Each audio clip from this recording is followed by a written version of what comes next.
তারপরেও যদি জনগণ মনে করে আমরা কোনো অন্যায় করেছি, নিঃশর্তভাবে আমরা ক্ষমা চাচ্ছি। স্বপ্ন দেখছে এই দেশের শাসনভার আমরা নিতে পারবো যদি আমরা ঐক্যবদ্ধ হতে পারি, আমরা যদি মানুষের কাছে যেতে পারি।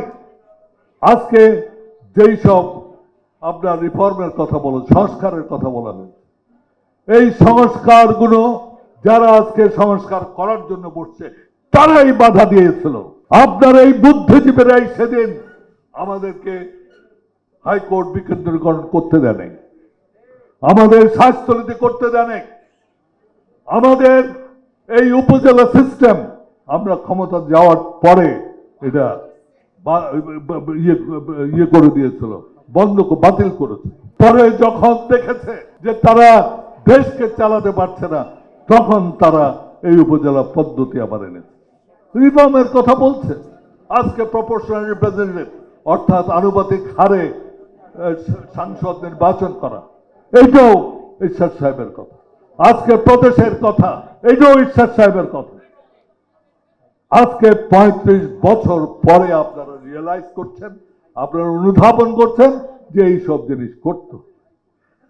জাতীয় পার্টি জনগণের পার্টি, তিনি একজন সামরিক শাসক ছিলেন যখন তিনি ক্ষমতা নেন, কিন্তু তিনি এসে করলেন সাধারণত সামরিক শাসকরা তারা ক্ষমতা হাতে রাখতে চান, তিনি ক্ষমতা বিকেন্দ্রীকরণ করে দিলেন, তিনি উপজেলা সৃষ্টি করলেন, মানুষের কাছে ক্ষমতা দিতে চাইলেন।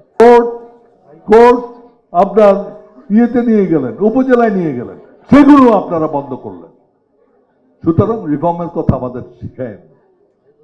অনেকে আমাকে যখন বলে আপনাদের সাথে তো কমিশন কথা বলছে, তাহলে কমিশন কথা বলছে না, এটা একদম ঠিক আছে, কারণ কমিশন জানে আমরা কি চেয়েছিলাম। যারা কমিশনে আছে তারাই এই সংস্কারগুলো বন্ধ করেছিল। আজকে সময় আমাদের পার্টিকে শক্তিশালী করা, আমরা জনগণের কাছে যেতে পারবো, আমরা কোনো অন্যায় করিনি। আমাদের কিছুক্ষণ আগে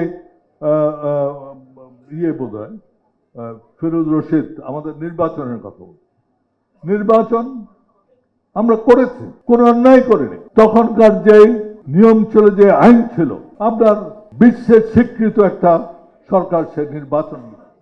আমাদের কাজ কি হচ্ছে, সেই সরকারকে প্রতিহত করতে হলে আপনাকে পার্লামেন্টে যেতে হবে। আমরা তো বিপ্লবী পার্টি নই, তারপরেও আজকে ফিরোজ রশিদ যে কথা বলেছে আমি তার সাথে এক সুরে বলবো, হ্যাঁ, তারপরেও যদি জনগণ মনে করে আমরা কোনো অন্যায় করেছি, নিঃশর্তভাবে আমরা ক্ষমা চাই। কারণ আমরা জনগণকে নিয়ে রাজনীতি করতে চাই, জনগণের মতামতকে সম্মান প্রদর্শন করতে, জনগণকে নিয়েই চলতে চাই।